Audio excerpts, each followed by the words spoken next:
Congratulations on making it to the end of section 3 of the Complete Android Developer course. You've covered a lot of stuff already in the course, as well as making your currency converter app in the previous section. In this section, we've looked in Java in a lot more detail, and we've covered variables, arrays, lists, maps, loops. We've created random numbers, as well as our little higher or lower app. And then we've looked at classes as well, and also if statements. So we're going to try and put as much of this together in this little app. And I've called this app Number Shapes. There are two types of numbers that generally have shapes, and they are triangular numbers and square numbers. And what we're going to do is create an app which allows the user to put in a number, and it will tell them whether it's a triangular number, a square number, both, or neither. Now, this may not be the most useful app in the world, but it will allow us to practice almost everything that we've covered. And also does require you to do a little bit of searching online as well to find a couple of new techniques that we haven't looked at yet. You may even need to look up what a square number is if it's been a while since you've worked with them. So that's it. If you're not really sure where to get started, then just follow along with my explanation. But otherwise, give it a go, best of luck, and remember to try and do it in an object-oriented way with classes if you possibly can. Best of luck.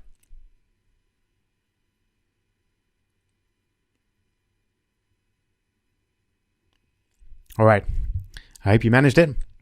You may notice that I've actually settled in the browser rather than going over to Android Studio, and that's because I'm actually going to create the logic for the app in the browser and then move it over into Android Studio. And that's slightly more straightforward for me here because I can then run the logic several times without having to compile the app every time. So let's start afresh with a new Hello World program, get rid of that one line that we don't want, and then save as Number Shapes. So remember, our main aim here is to work out whether a particular number is a triangular number, a square number, neither, or both. So let's start off with a number class. You may notice now that I gave you a bit of a clue as to how we might set this out in the final example of the previous video. So here's our number class, which is going to have our number variable contained within it, and then our tests for is it a square number, is it a triangular number. So let's start by creating our variable number,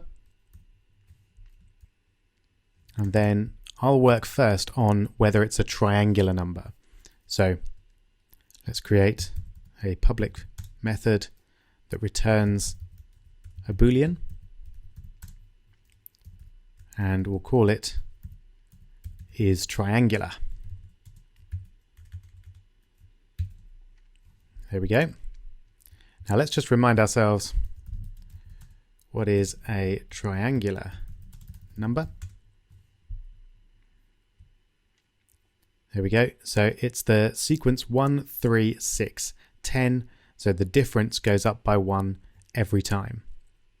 So the way I'm going to test for a triangular number, and you can of course do this many different ways, is I'm going to have a counter variable x, so int x, which is initially 1, and just like we had when we displayed the first 10 triangular numbers a few videos ago, I'm going to have a triangular number integer as well, which will work my way up through the triangular numbers. And essentially what I'm going to do is keep generating triangular numbers until we get to the number. And either the number will be equal to a triangular number or it won't. If it is, then it is a triangular number. If it's not, then it's not. So we want to keep going as long as, so while our triangular number is less than our number that we're working with. And essentially we want to keep going up the triangular numbers as long as this is the case. So, how do we build triangular numbers? Well, what we did before was increment our counter variable, so x is now 2, and then take our triangular number and add x to it. So this will create a series of triangular numbers, and it will keep on going until either triangular number is greater than the number or triangular number is equal to our number. So once we're there, we can check to see if triangular number is equal to number. That means our number must be a triangular number because it's in the sequence of triangular numbers. So if that's the case, then we're going to return true. Whoops. If it's not, we're going to return false. And that's it. That's our method for testing whether our number is triangular or not. So, of course, we should definitely test that. So let's create our new number. I'll call it my number, which is a new number. Hopefully you're writing out this object-oriented code quite smoothly now, which is a big step forward because it's by no means easy to get to grips with. And then we'll set my number.number. Initially, let's set it to a triangular number. So say 6, for example. And then, because we're just testing, I'm going to just output the result to the logs, to the console, sorry. So my number dot is triangular, and then brackets, and with any luck then that will return true because 6 is indeed triangular. Let's take a look. Okay, looking good. Let's try it on a non-triangular number. False. Brilliant. Okay, just a couple more. 10 is triangular, so that's true. 20 isn't. False. Fabulous. Okay, so we've got our is triangular test up and running. Now we need to create an is square test. So I'm going to do that up here. So same as before, public, and we're returning a Boolean, and we'll call it is square.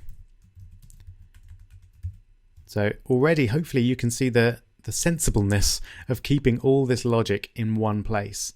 It just makes a lot of sense, and then when we're working down here, we don't really need to refer to the logic much at all.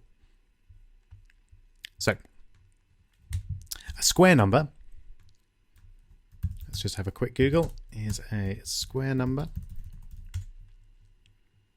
So a square number is the product of a number multiplied by itself. So 1 is a square number because it's 1 times 1.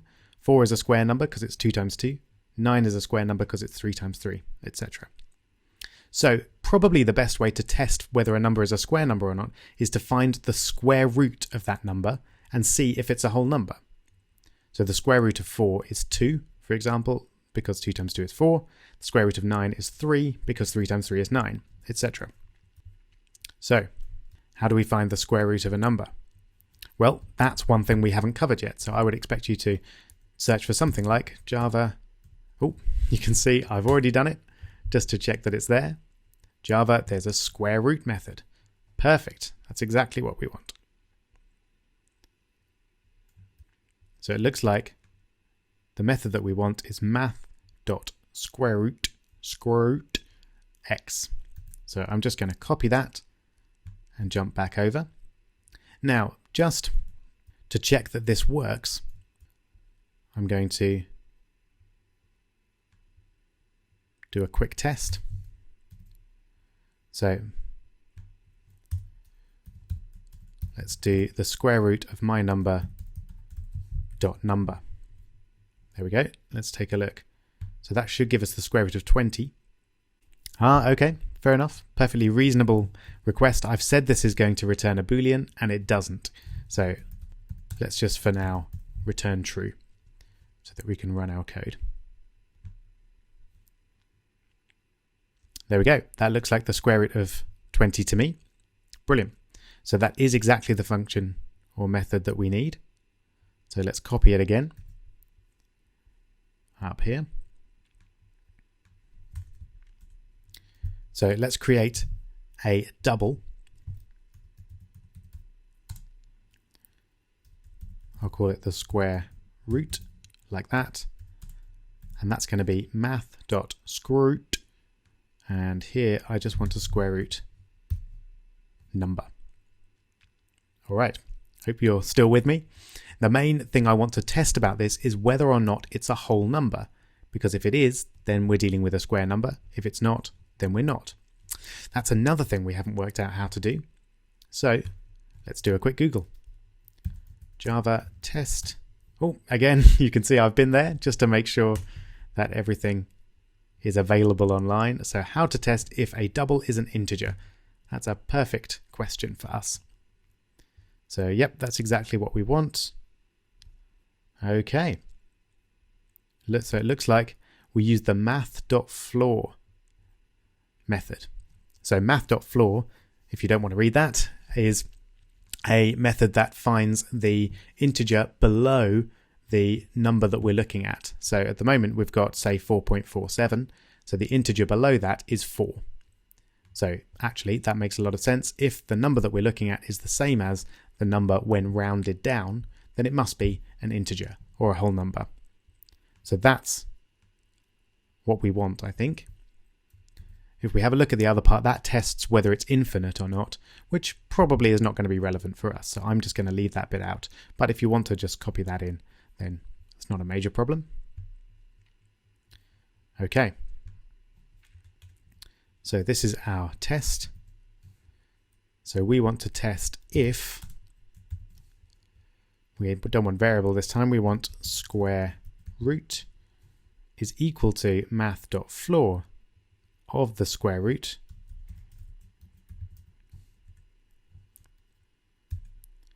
then it is a square number, so return true. If that's not the case, return false. There we go. So just to recap, we've found the square root of our number, and then we've done a test to see whether that number is equal to that number when it's rounded down, which is just another way of saying, is that number a whole number, an integer? And if it is, then our original number must have been a square number. If not, then return false. Okay. So now let's use my number dot is square. And of course, we don't need anything in those parentheses anymore. So 20 is not a square number. So when we run this, it should give us false. Hurrah! Let's try a square number then. 9. 9 is a square number and it's giving us true. Fantastic. I think I'll just try a couple more. 50 is not a square number, so that's false. But 49 is a square number, and that's true. So that's pretty good. So now we've got a bunch of code that we can just copy straight into our app because it's so nicely set out. It doesn't involve any buttons or getting the value of text edit fields or anything like that. It's nice and clean as far as that's concerned, which means we can just use it straight away. And of course we could copy it into another app if we wanted to use this somewhere else as well. So that's one of the advantages of this nice clean class structure.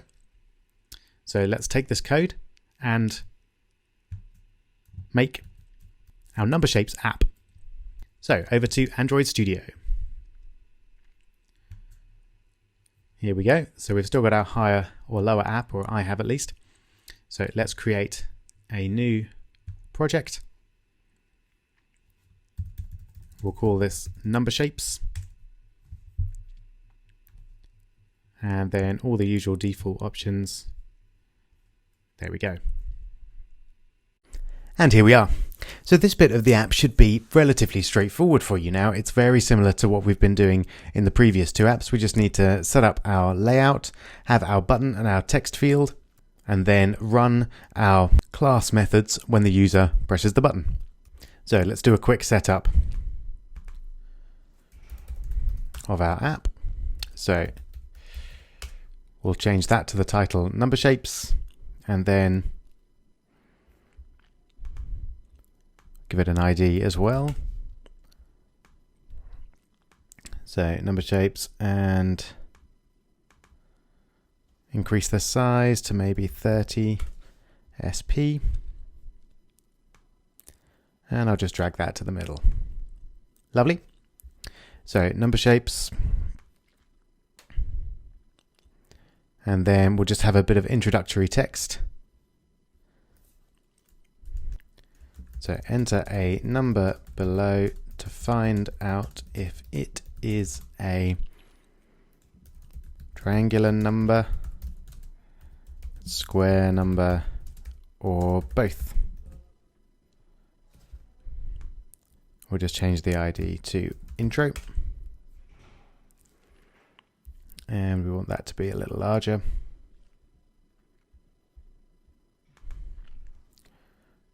Try 18. Yeah, that looks fine.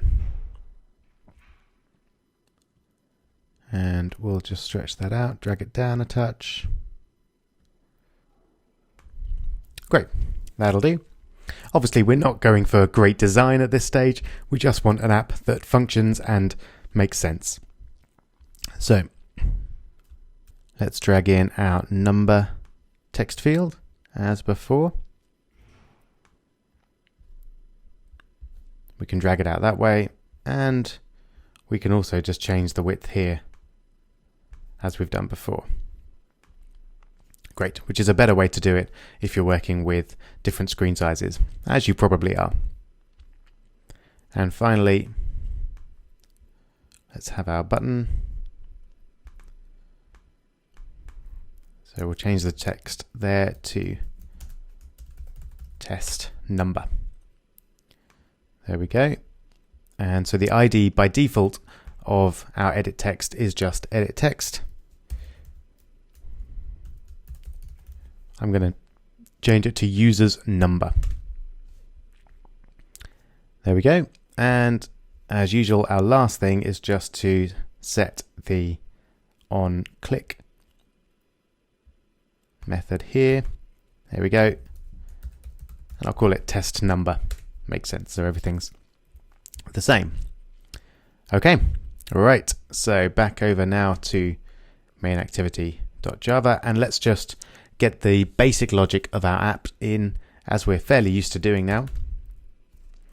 So we're going to create a public method, which is not going to return anything and is called test number. It's going to be called by the button, which has a type of view. So that's going to send a view variable to our method. Not that we're particularly interested in that, but we have to be prepared to take it. And this requires the view import over here. So android.view.view. Hopefully this is becoming almost second nature to you now, setting up the basic logic for an app. And then all I'm going to do here is get the value of the edit text, the text field that the user has entered their number into, and then put it in the logs. So if you remember, we called the text field user's number. So we're going to create an edit text. I'll call it user's number. And we're going to find view by ID, and we use resources.id.user's number. There we go. And remember, this is a view but we want to convert it to an edit text. So we put edit text in parentheses beforehand. There we go. And now, can you remember how to log using Android? We'll stick with the Android specific log command. So there we go, log.i, and then we'll put user's number in the first field, and then we want to get the user's number for the second field. Let's just put in import the log framework there, so android.util.log. And then to get the number, we use our user's number variable, which is the edit text itself, and then get text, and then convert it to a string so we can put it in the logs. There we go. So let's just run that and make sure that we've set up everything correctly. Always a good idea to do that before we start doing anything too complicated, just so that we can make sure that the errors are in our complicated code, not in our simple code. Here we go. So again, we'll launch our emulator as usual. And here we go. So let's open up our app. There it is, looking good. So let's just pop 5 in there, test number, and there it is. Fantastic. So everything's fitting together nicely. So back over to our Java file. I hopefully will still have my class code in the clipboard. So I've just pasted it right in there. So there's my number class. Now this time I don't want to have those bits there, but I am going to want them here. Here we go, at least to remind myself how I actually use the class. So I'm going to create a new number, and all I'm going to change here is, instead of setting the number to 49 every time, I'm going to change the number to the value of the edit text field that the user has entered. So we're going to do the same as we did above. So users number.getText. And we're even going to convert it to a string, but from there we want to convert it to an integer. So you can see actually we've got the error there. If I hover over that, you can see that it's required an integer, which is excellent. That's what we'd expect. So let's give it one. So we saw this a couple of videos ago. We use integer.parseInt. There we go. And then we take our string and we put that into that method. So we're getting the text field, then we're getting the text from that, we're converting that to a string, and then we're converting that to an integer. Excellent. And then that should just print straight away to the logs whether or not it's a square number. So let's test that as it is. And if that works, then we can be pretty sure that our class code has been correctly implemented in our app. And all we need to do is get the user interface working so that it displays something as a toast to the user. Let's take a look. So let's do a square number first of all, 49. True. It's looking good. Try 40, that's not a square number, false. Fantastic. So you can see that was a really smooth integration there, that we just took our class code and copied it straight in and started using it straight away in our app. So all that remains is to check whether the number is square, is triangular, is both, or is neither. That's a little bit of a challenge to work out how to do it with the minimum number of if statements, but as always, there's a fair few ways to do it. I'm going to do it like this. So I'm going to start off to see whether it's a square or not. And remember, because our isSquare method returns a Boolean, I can just put it straight into an if statement, which is really nice. So if the number is a square, I'm then going to have another if statement directly in there. These are known as nested if statements. So I'm now going to check for it being a triangle. And you can see that it's predicting our methods, which is really nice. The methods that we wrote are being incorporated into the IDE itself. So if we get to here, that means that the number that we've got is square and triangular. So let's have a message like we did before that reflects this, and then we can have a single toast command at the end of the if statements. So let's have a string message which is initially blank, and then the message here is that the number, which you'll remember is my number dot number, and we're going to say is both triangular and square. And I think a little exclamation mark would be fitting there.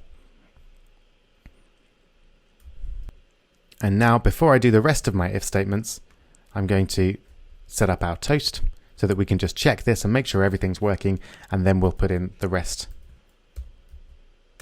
of the necessary if statements. So toast.makeText, and then we get the context. The message is message, and as usual we'll use length long, and then we want to show that. There we go. I don't think we need our log message anymore either. So while this is compiling, I'm going to need to think of a number which is both square and triangular. Fortunately, there's a nice easy one. The number 1 is both square and triangular, so I'm going to check that to see if this is displaying as it should. So if I put 1 in, I should get my message. 1 is both triangular and square. Fantastic. Out of interest, what do you think will happen if I put 2 in? At the moment, we get a blank toast because we haven't put in the options for other numbers yet. So, all looking good so far. So let's put an else statement here. So have a quick think, what situation are we at here? We know that it's square because this one told us it was square, but we also know that it's not triangular. So that's what our situation is. So message is my number.number plus, so concatenated with, is square but not triangular. Full stop. I think that's not quite as exciting as being both triangular and square, so I'm just going to have a full stop there. You can choose what you'd like. So that's the first two options. We've got both triangular and square, and we've got square covered. Now I'm going to put an else statement here. So if we're in this chunk of code, that means that the number is not square because this if statement is not true. So the number is definitely not square. So let's just have, in fact, we can just copy that code because our code here is going to be very similar. So if the number is triangular, now here we know that it is triangular but not square. And again, a full stop there. So here it's definitely triangular, but it's not square. And here means it's not triangular and it's not square. So it is neither square nor triangular. And that's it. If I run that, it should give me a correct answer for every number.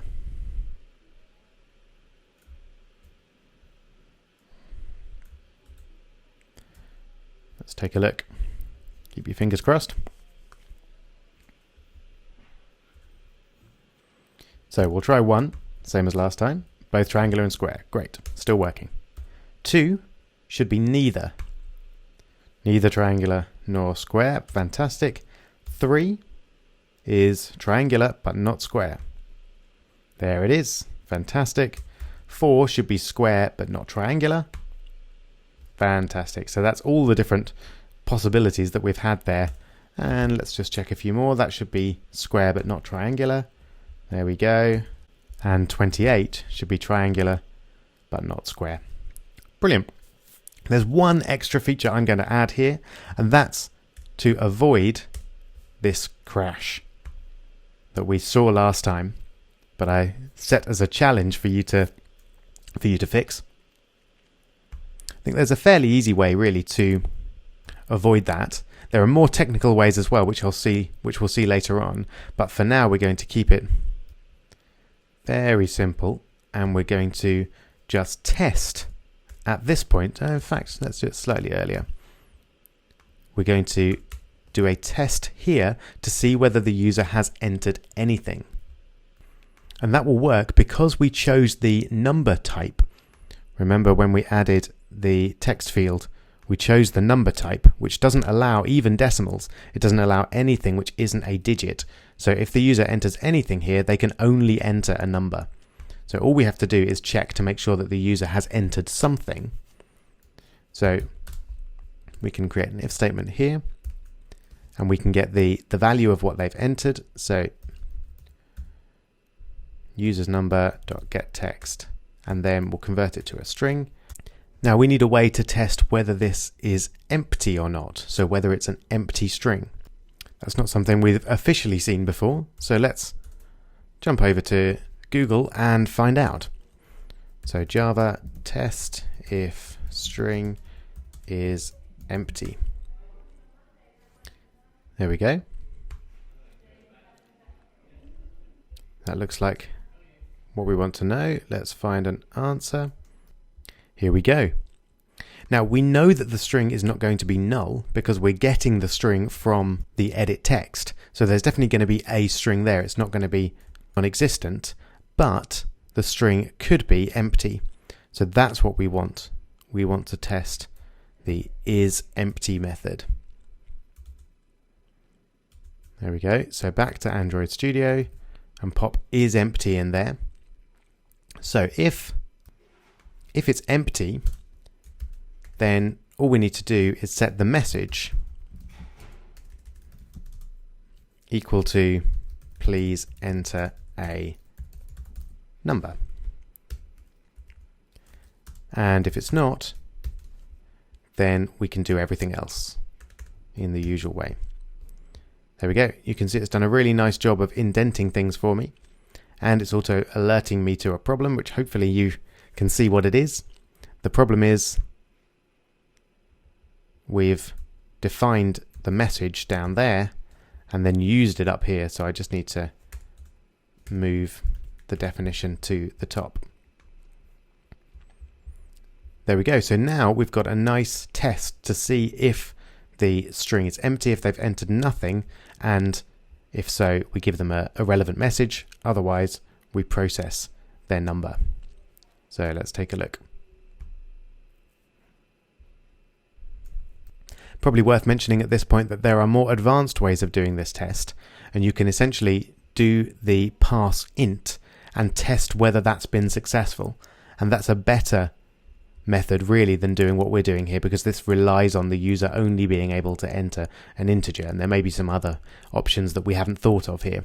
So really the best thing to do is check that, but we'll see how to do that later on.